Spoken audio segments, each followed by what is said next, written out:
I see this online, like people tweeting at like Kash Patel and people tweeting at Republican lawmakers saying, hey, make the leftists stop killing us.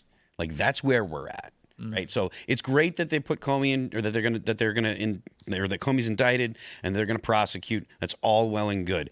But we've actually gone past the need for that. I got to interject. If we do not see justice on the highest level of these people, the street level stuff is immaterial. This is the most important thing. Look, obviously street level law enforcement needs to stop far left terror and Antifa and all that. Because another thing, we got a lot of news. Trump has ordered his DOJ to go after all of these leftists and all the structures. Ground level is important. But if Comey, Clinton, and their ilk are able to gain power again, I have zero concern whatsoever for Antifa. Phil, you'll be in a gulag. Just make sure you share with me your sandwich at lunchtime. It doesn't matter. The thing is, it doesn't matter if they put Comey away, because it doesn't matter if it's Comey or who the individuals are, because there are other people that will be pursuing those places in the administration. There's going to be a Democrat that's going to be running. There's going to be people in the bureaucracy that will want to, or there will be people on the Democrat side that will fill the roles, and they're going to act the same. You don't need to wipe out every single soldier on the enemy's battlefield if you shatter their center and the rest of them flee. If Trump can get if simply these indictments and these charges against Comey, Letitia James, potentially Schiff, anybody else, if that breaks their ranks, those people you're describing are going to run for the hills. They'll find them. Oh, what's that? They're already getting citizenship in foreign countries. Italy, I hear. I mean, well, look, it would be great if they fled the country, obviously.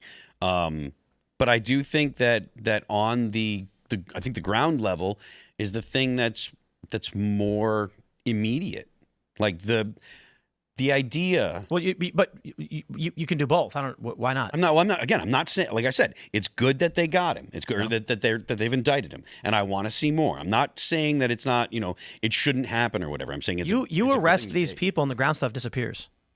I don't know that I agree with that. I think so. They'll lose all their funding and all their legal support. Right now, with the infrastructures of power in place, these people might actually get off on the charges. Well, I mean, the dude that initially, that just most recently shot up the ICE facility, he took care of it himself. And that's something that actually happens fairly regularly. Like they'll go and it'll be suicide by cop, or they'll commit suicide themselves. You look at all the trans shooters that have gone to schools and stuff. There's not all of them, obviously, but a lot of them get taken care of on, when they're carrying out the attack. I think and again, this isn't to say that it's a bad Jimmy idea. Kimmel's off the air, if the Democrats that waged lawfare against Trump are in prison, and what remains are the squishy, middle of the road, soft Democrats who are be like, I'm not going to support any of that stuff, you will stop this cultural movement on the ground level. Their infrastructure that pays them that gives them resources to be on the ground, that bails them out of jail, will evaporate overnight. It's the way I look at it is, you've got an infestation, and all you're doing is chasing the bugs that you can see instead of going into the walls and finding the hive. So, of course, if we had a wasp's nest in the building and they were flying around, we'd be swatting the wasps to get rid of them when we see them. But we'd also call an exterminator to go in the walls, figure out the nest is, and get the nest torn out.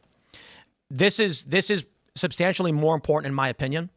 Getting rid of the individual actors will stop the individual actor at the time, but how do you stop them from reproducing?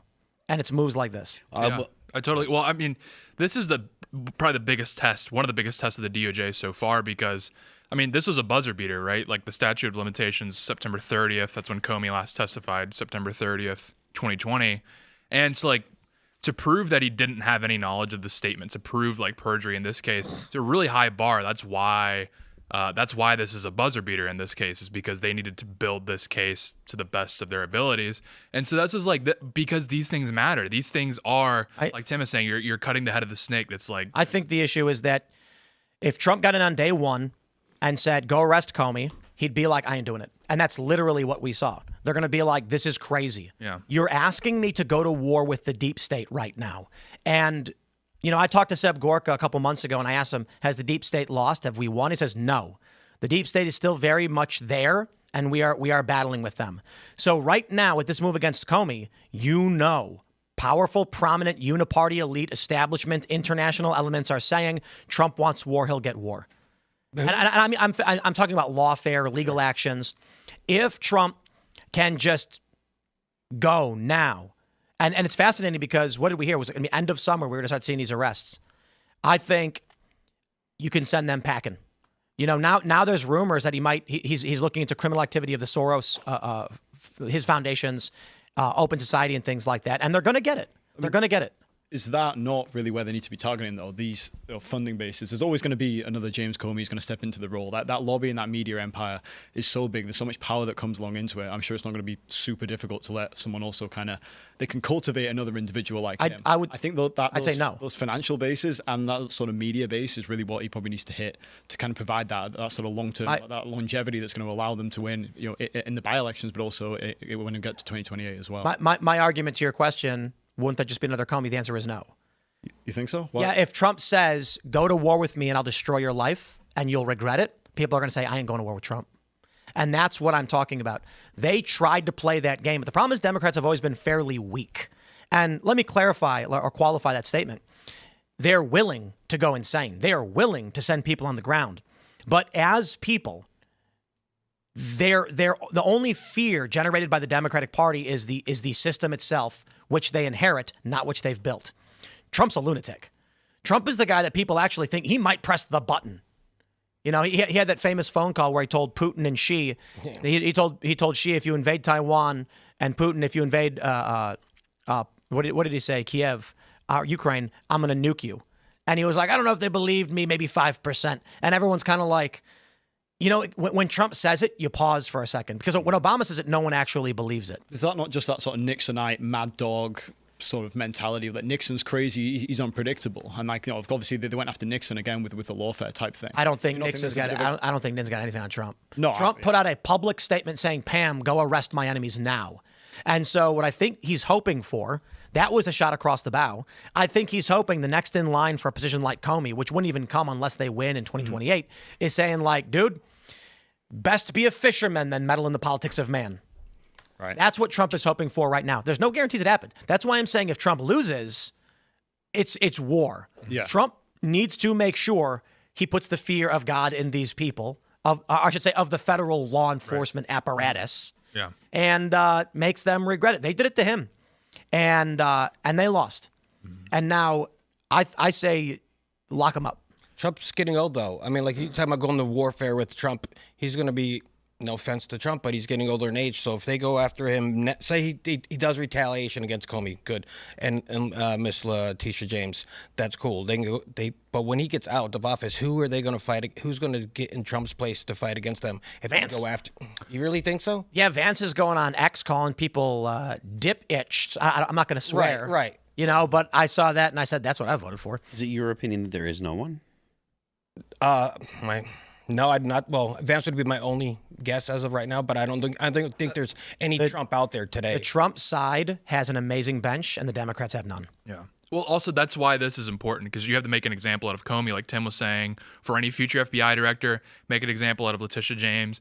Like, this lawfare crap is not going to slide. So whoever that is, it doesn't really matter. Whoever it is that replaces Trump, Trump's giving that person breathing room now. They're not going to have the boot on their neck of whatever, God forbid, a Democrat administration comes back in and they appoint all these chowderheads. He can give us a little breathing room if he sets the example here and sets it down. If I feel bad for you, Tate, because like if a new Democrat administration gets in, God, I'll be 42, 43. I had a good life, went on adventures. How old are you, Tate? 24. 24, man. Yeah. Being in a gulag at 20, 26, 27, all the best years taken away. Oof. But you're right. It gives other people room down the road. If Trump gets you're going to say about it. Look at Phil, rocking out, rock star stage, platinum records, and then he doesn't got to worry about the gulag till he's in his 50s. He'll be rocking with the rocks. AOC puts me in the quirked up white boy camp. It's going to be terrible. I'm not looking forward to it. You're going to be in AOC's harem. Oh, she likes those redheaded white boys. Listen, there's worse places to be. She does like the redheaded white boys. You got to wear sandals too. Thanks for checking out this clip from Timcast IRL. Make sure to watch the show live Monday through Friday at 8 p.m. Subscribe to this channel, and we will see you all there.